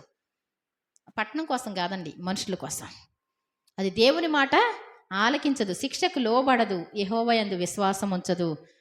దాని దేవుని దగ్గరకు అంటే అర్థం ఏంటో తెలుసండి, ఎంత కష్టం వచ్చినా ఎంత శ్రమ వచ్చినా కొంతమందికి ఏమండి ఇంకా ఇదే నరకం అన్నట్టు చూపించినా కానీ దేవుని మాట వినన్నటువంటి వాళ్ళు ఉంటారు. వాళ్ళకి విశ్వాసం ఉండదన్నమాట. దేవుడు అంటే ఇష్టం ఉండదు. వాళ్ళు ఇంకా దేనికోసం ఆ ఉగ్రతాపాత్రలుగానే ఉంటారనమాట. కానీ అలా మనం ఉండకూడదు. చూడండి మత్తయి సువార్త 8వ అధ్యాయం 10వ వచనంలో యేసు ఈ మాట చెప్పి ఆశ్చర్యపడి వెంట వచ్చుచున్న వారిని చూచి, ఇశ్రాయేల్లో నేను ఎవరికైనా నేను ఎంత విశ్వాసం ఉన్నట్టు చూడలేదని చెప్పుచున్నాను. ఏంటంట, ఒక శతాధిపతి ఆయన దగ్గరికి వచ్చాడంటండి. చూడండి 5వ వచనం నుంచి, ఆయన కపెర్నహూములో ప్రవేశించినప్పుడు ఒక శతాధిపతి ఆయన వద్దకు వచ్చి, ప్రభువా, నా దాసుడు పక్షవాయువుతో మిగిలిన బాధపడుచు ఇంట్లో పడి ఉన్నాడని చెప్పి ఆయన్ని వేడుకొనెను. యేసు, నేను వచ్చి వారిని స్వస్థపరచెదనని అతనితో చెప్పగా, ఆ శతాధిపతి, ప్రభువా, నీవు నా ఇంట్లోకి వచ్చుటకు నేను పాత్రుడిని కాను, నీవు మాట మాత్రం సెలవిమ్ము, అప్పుడు నా దాసుడు స్వస్థపరచబడును. నేను కూడా అధికారమునకు లోబడిన వాడును. నా చేతి క్రింద సైనికులు ఉన్నారు. ఒకని పొమ్మంటే పోను, ఒకని రమ్మంటే వచ్చును. నా దాసుని ఈ పని చేయమంటే చేయను అని ఉత్తరం ఇచ్చెను. యేసు ఈ మాట విని ఆశ్చర్యపడి వెంట వచ్చుచున్న వారిని చూచి, ఇశ్రాయేల్లో నేను ఎవరికైనాను నేను ఇంత విశ్వాసం ఉన్నట్టు చూడలేదని నిశ్చయముగా మీతో చెప్పుచున్నాను. దేవుని స్తోత్రం చెప్దాం. ఏంటండి, ఇశ్రాయేల్ ప్రజలు అంటే దేవుని ప్రజలు. తీరా చూస్తే దేవుడు కానీ వాగ్దానాలు కానీ చట్టాలు కానీ ఎవరికి తెలుసు, దేవుని ప్రజలకే తెలుసు. కానీ ఈ శతాధిపతి అన్యుడు. అలా దేవుడు చేసే కార్యాలు అలా చూస్తూ ఉండి యేసుప్రభు దగ్గరికి వచ్చి ఏమంటున్నారు, ప్రభువా, నా దాసుడు పక్షవాయుతో మిగిలి బాధపడుచున్నాడు, ఇంట్లో పడి ఉన్నాడు అన్నాడు. అతను అన్యుడు కదా అని చెప్పి యేసుప్రభు ఏమన్నారు, నేను వస్తాను మీ ఇంటికి. మీరు రావడానికి నేను పాత్రుని కాదు. ఎందుకంటే నేను అధికారానికి లోబడిన వాడిని. శతాధిపతి అంటే ఏంటి, 100 మంది మీద అధిపతి. ఒకటి రారా అంటే వస్తాడు, పోరా అంటే పోతాడు, ఆ పని చేసుకురారంటే చేసుకొస్తాడు. మీరేంటి, ఎక్కడ చెప్పారనుకోండి రోగానికి పొమ్మంటే అదే పోద్ది. దేవుని స్తోత్రం చెప్దాం. ఆ రోగంతో మీరు ఏమని చెప్పచ్చు, మీరు నా ఇంటికి రావక్కర్లేదు, మీరు రోగంతో ఏమని చెప్పండి, పొమ్మని చెప్పండి అంతే. అలా దేవుడు చాలా విచిత్రం అనిపించింది.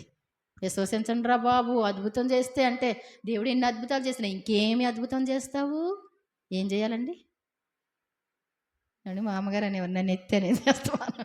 ఏమండి ఇంకేం చేస్తారు, పరలోకం నుండి దిగి వచ్చినటువంటి ఆహారం ఇది అంటే మోషే మన్నా కురిపించాడు. మాకేం అద్భుతం చేస్తావు? ఇంకేం తింటారండి వీళ్ళు? పూరేళ్ళు గురవాలా వీళ్ళకి?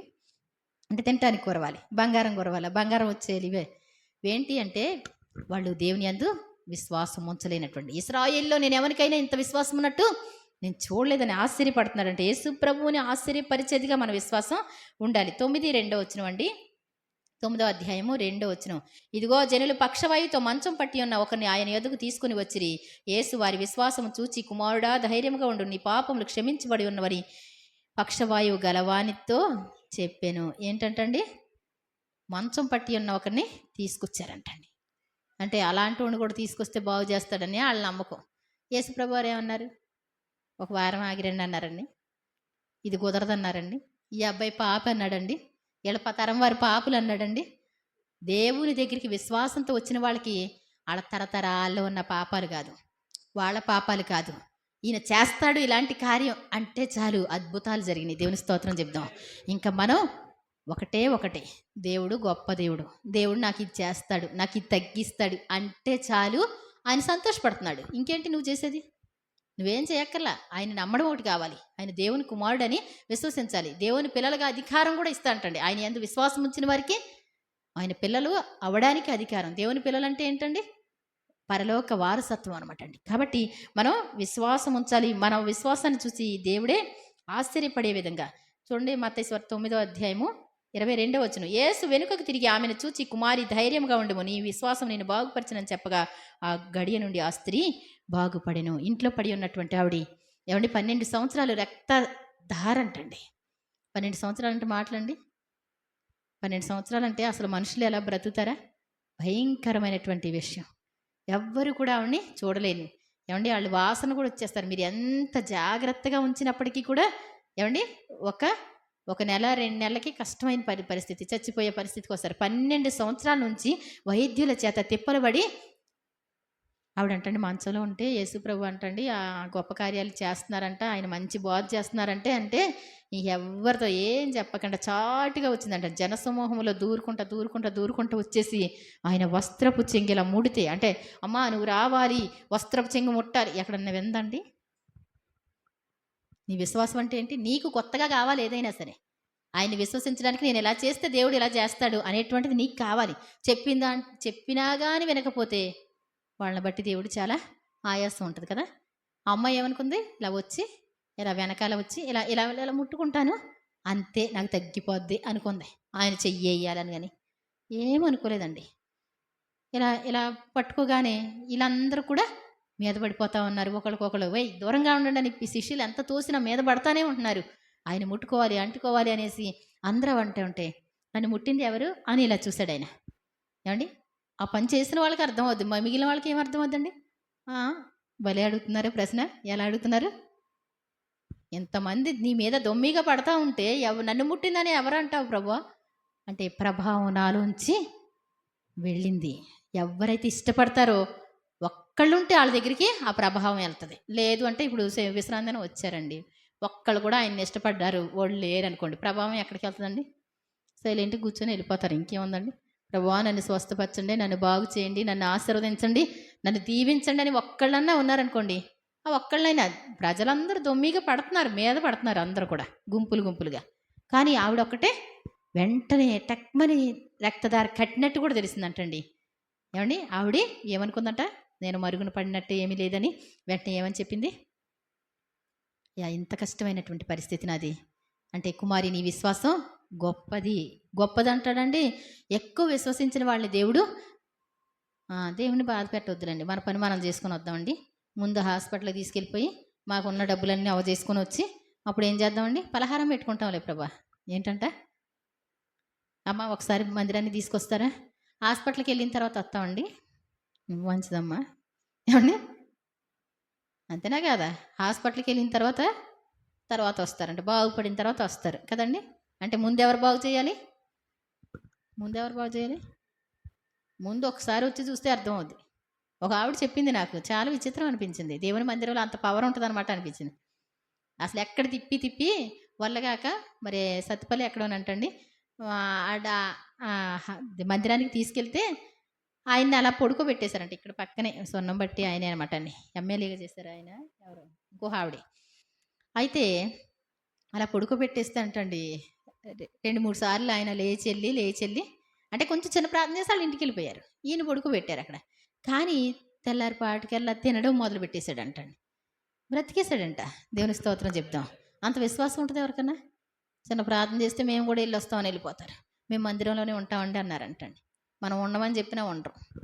అంటే విశ్వాసం ఎలా ఉండాలి? వాళ్ళకి వస్తే దేవుడు సంతోషపడతారు. కాబట్టి రక్తస్రావం గల స్త్రీ కూడా ఆయన పైవస్త్రం ముడితే బాగుపడదని తనలో తాను అనుకుని వచ్చి వెనుకకు వచ్చి అలా ముట్టింది, బాగుపడింది. అమ్మా నీ విశ్వాసం ఏమండి చూచి ధైర్యంగా ఉండు, నీ విశ్వాసం నిన్ను బాగుపరిచింది. ఆ గడియ నుండి ఆ స్త్రీ బాగుపడింది అనమాట అండి. అలాగే మత్తయి సువార్త 15:28 అందుకు యేసు అమ్మా నీ విశ్వాసము గొప్పది, నీవు కోరినట్టే నీకు అవునుగా కానీ ఆమెతో చెప్పెను. ఆ గడియలోనే ఆమె కుమార్తె స్వస్థత నొందెను. తన కుమార్తె దెయ్యం పట్టి మిగిలా బాధపడతా ఉందంటండి. దెయ్యం పట్టిన వాళ్ళు ఏం చేస్తారు తెలుసా? ఇప్పుడు మా పాలేరిక పెట్టుకున్నాం కదా, గేదెలు గాయడానికి పెట్టుకున్నాం కదా, వాళ్ళ అమ్మాయి ఉంది పిచ్చి పిల్ల కొంచెం. అప్పుడప్పుడు అక్కడ పడిపోయి ఎక్కడ పడిపోతూ ఉంటుందంటండి. పొయ్యి ఎక్కడ ఉంటుందో అక్కడికి వెళ్ళి పడుతుందంటండి. మొన్నసారి ఇలా తోడంతా కాలిపోయిందంట. ఇప్పుడు మళ్ళీ పాపం అలా పడిపోయిందంట. అన్నం అంతా వచ్చేసి పడిపోయి మొత్తం నడుము ఇదంతా కాలిపోయిందంటండి. దెయ్యం పడితే ఎలా ఉంటుంది? అక్కడ నీళ్ళలో పడేస్తుంది, అక్కడ పడేస్తుంది, ఇక్కడ పడేస్తుంది. ఈ దెయ్యం బట్టి చాలా తిప్పలు పడిందంటండి. ఎంతమంది దగ్గరికి తీసుకెళ్ళినా వల్ల అవ్వలేదంటండి. ఆమె వచ్చి నా కుమార్తె దెయ్యం పట్టి మిగిలిన బాధపడుతుంది అన్నట్టు వెనకాల ప్రభువా అని తిరుగుతూ ఉంటే చాలా బక్కగా ఉంది, నీరసంగా ఉంది. తను చూస్తేనే ఉసూరు అనిపిస్తుంది.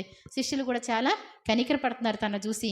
ప్రభువా ఆవిడని పంపించేయచ్చు కదా, ఏంటంటండి ఆవిడకి ఏదో ఒకటి చెప్పి పంపించేసేసి, ఏంటో చాలా బాధగా ఉన్నట్టుంది. యేసుప్రభు అన్నారు, పిల్లల రొట్టె తీసుకొని కుక్క పిల్లకి వేయడం యుక్తం కాదు అనగానే టక్మని అర్థమైంది ఆవిడకి. కోపం రాలేదు కానీ తను ఏమంటుందండి, అయ్యా బల్ల మీద నుండి పడేటువంటి రొట్టె ముక్కలు ఉంటాయి కదా, అవి తీసుకెళ్ళి ఇలా పారబోస్తే ఏం చేస్తాయి? కుక్క పిల్లలు తింటాయి కదా, అట్లా ఆకలి తీర్చుకుంటాయి కదా అనగానే దేవునికి సంతోషం అనిపించింది. అంటే కొంతమంది ఏంటండి, చేస్తాడా లేదా, నమ్ముదామా లేదా, ఏమండి మనం చెప్పలేక చెప్పి ఆ అద్భుతం జరిగిన తర్వాత వాళ్ళు కంటికి కనపడరండి. రాత్రి పగళ్ళు ప్రార్థన చేస్తాం, ఆ తర్వాత మనం చేస్తేనే ఫోన్, ఇంకేముండదు. బాగుపడినా డ్యూటీలో జాయిన్ అయ్యామండి, బాగానే ఉన్నామండి దేవుడి దేవుళ్ళ. మీరు బాగున్నారండి? అంతేనండి, ఓకే అయిపోద్దండి. ఏమండి కాబట్టి నిజంగా ఏంటండి ఆమెను చూసి దేవుడు ఎందుకని అలా నిలబెట్టారో తెలుసా? తనలో అంత విశ్వాసం ఉందని, తనకి చేయకపోయినా ఆవిడ నిలబడద్దని. అలాంటి ఈ రోజున నీకు నాకు ఆదర్శంగా ఉండడం కోసం తన నిలబెట్టి చూపించాడు. మరి అమ్మ నీ విశ్వాసం గొప్పది, నువ్వు కోరినట్టే జరుగుద్ది, వెళ్ళు నీ కుమార్తె బాగుంటుంది వెళ్ళు అంటే ఆ గడియ నుండి ఆ యొక్క కుమార్తె ప్రశాంతంగా పడుకొని ఉందంట. మాట్లాడి చూసింది, బాగుంది. దేవుని స్తోత్రం చెప్దాం. విశ్వాసం లేకుండా దేవునికి ఇష్టంగా ఉండలేమన్నమాట అండి. అలాగే ఒకసారి మత్తయి సువార్త 17:20 అందుకు ఆయన మీ అల్ప విశ్వాసము చేతనే మీకు ఆవగించంత విశ్వాసం ఉండిన యెడల ఈ కొండను చూచి ఇక్కడి నుండి అక్కడికి పొమ్మని కానీ అది పోవును, మీకు అసాధ్యమైనది ఏది ఉండదని నిశ్చయముగా మీతో చెప్పుచున్నానని వారితో నేను. దేవుని స్తోత్రం చెప్దాం. ఒక అతను ఒక కుమారుని తీసుకొచ్చాడు. ఆ కుమారునికి చాంద్ర రోగం ఉంది. చాంద్ర రోగం అంటే ఏంటో తెలుసా? నీళ్ళతో తోసేస్తే నిప్పుల్లో పడేస్తుంది అనమాట, అగ్నిలో పడేస్తుంది. శిష్యుల దగ్గరికి వచ్చి ప్రార్థన చేయించారు. ఫిట్స్ లాగా వచ్చేస్తూ ఉంటుంది. వాళ్ళు చేసి అరిసిపోయారు, వాళ్ళ వల్ల కాలేదంటండి. యేసుప్రభు వారి దగ్గరికి తీసుకొచ్చినప్పుడు ఎందుచేత ప్రభు వెంటనే యేసుప్రభు వారిని చూడగానే నేల మీద పడేసి నురుగ్గక్కించేసింది, విలవిల్లాడిపోతుంది. అప్పుడు యేసుప్రభు వారు గద్దించినప్పుడు వెంటనే వాడు బాగుపడితే శిష్యులు అడుగుతున్నారు, ప్రభు మేము ఎందుకు చేయలేకపోయాం అంటే యేసుప్రభు వారు చెప్తున్నారు, మీరు అల్పవిశ్వాసం చేతనే. మీ అల్పవిశ్వాసం అంటే ఏంటి ఏమండి? అల్పవిశ్వాసం అంటే ఏంటి?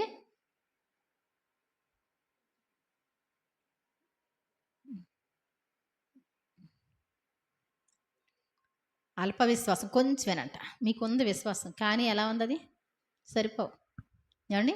1000 రూపాయలు మనకు అవసరమైంది అనుకోండి, మీ దగ్గర 10 రూపాయలు ఉంటే సరిపోవు కదా. కాబట్టి మీ అల్పవిశ్వాసం చేతనే అని చెప్పి మరి యేసుప్రభు అల్పవిశ్వాసాన్ని బాగు చేసుకోవడానికి చిట్కా ఇస్తాడు. అక్కడ ఉపవాస ప్రార్థన చేస్తానంటండి. మీకు ఆవగింజంత విశ్వాసం ఉంటే కనుక ఈ కొండను చూసి సముద్రంలో పడమంటే పడద్ది అంటాడు. ఆవగింజంత విశ్వాసం అంటే పెద్దదా చిన్నదా? ఏమండి? చిన్నదే కదా. అంటే అసలు విశ్వాసం లేకపోతే ఇంకేం జరగవు అనమాట. చిన్న విశ్వాసం ఉన్నా నీకు గొప్ప కార్యాలు జరుగుతాయి. కాబట్టి మనం చాలా ఇంకా చూద్దామండి ఒకసారి 18వ అధ్యాయము 16వ వచనం అండి. నా యందు విశ్వాసం ఉంచి చిన్నవారిలో ఒకరిని అభ్యంతరపరచువాడేవాడు వాడు మెడకు పెద్ద తిరుగట్రాయి కట్టబడిన వాడే మిక్కిలి లోతైన సముద్రంలో ముంచివేయబడ్డం వానికి మేలు అంటండి. ఏంటంటండి? ఎవరైనా దేవుని యందు విశ్వాసం ఉంచితే వాళ్ళని ఇబ్బంది పెట్టేవాళ్ళు ఎవరైనా ఉన్నారనుకోండి, ఏమండి, ఎవరన్నా ఇబ్బంది పెడుతున్నారనుకోండి, వాళ్ళంట ఏం చేయాలంట? యేసుప్రభువు వారు చెప్పిన మాట, మామూలు రాయి అయితే ఊడిపోద్ది కదా, తిరగట్రాయి అంటే కన్నం ఉంటుంది కదండి, చక్క తాడు కరెక్ట్ బిగించి లోతైన సముద్రమే లోతుగా ఉంటుంది, లోతైన సముద్రంలో వాడిని ముంచేయడం మంచిదంటండి. ఎవరిని ఎవరు అభ్యంతరం పెట్టకూడదు. ప్రార్థన చేసుకునే వాళ్ళని, విశ్వాసం ఉంచిన వాళ్ళని ఇబ్బంది పెట్టారనుకోండి, ఎందుకు అంటే వాళ్ళ దూతలు ఉంటారంట ప్రతిరోజు. ఇప్పుడు నాకు ఒక దూత ఇవ్వబడతారు, మీకు ఒక దూత ఇవ్వబడతారు. వీళ్ళంటండి ప్రతిరోజు కూడా దేవుని సన్నిధికి వెళ్ళొస్తారంటండి. నా దూత మీ దూత. వాళ్ళు దేవుని ముఖాన్ని చూస్తూ ఉంటారు. వాళ్ళు నీరసంగా ఉండి బాధగా ఉన్నారనుకోండి, ఏమండి, దేవునికి తెలుసు కదా, అప్పుడు ఏమవుతారు? ఇబ్బంది పెట్టిన వాళ్ళకి ఇబ్బంది కలుగుద్ది. జాగ్రత్త. దేవుని ప్రజల మీద రకరకాల మాటలు, రకరకాల పనులు ఏమైనా చేస్తే ఏమవుద్దంట? వాళ్ళని వాడికి మెడకు తిరుగటి రాయి కట్టబడి లోతైన సముద్రంలో ముంచివేయబడ్డం వానికి మేలు. దేవుని అంత విశ్వాసం ఉంటే అంత గొప్పదనమాట అండి. మరి ఇంకొక మాట ఒక్కటి మాత్రం చదివేసి ముగిస్తా అండి.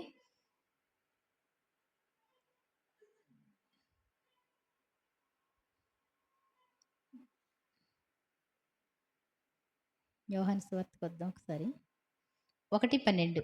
తను ఎందరు అంగీకరించిన వారందరికీ అనగా ఆయన తన నామమందు విశ్వాసం ఉంచిన వారికి దేవుని పిల్లలు అవడానికి ఆయన అధికారం అనుగ్రహించారంటండి. మరి శత్రు బలవంతుడి మీద అధికారాలు, ప్రతి విషయంలో కూడా మనకి విశ్వాసం కలిగినటువంటి వాళ్ళకే చాలా గొప్ప మేళ్ళు ఉన్నాయి. విశ్వాసం అంటే దేవుడు చెప్పినట్టుగా చేయడం అని కాదు, అంతకంటే విశ్వాసం, అంతకంటే పవర్ఫుల్గా.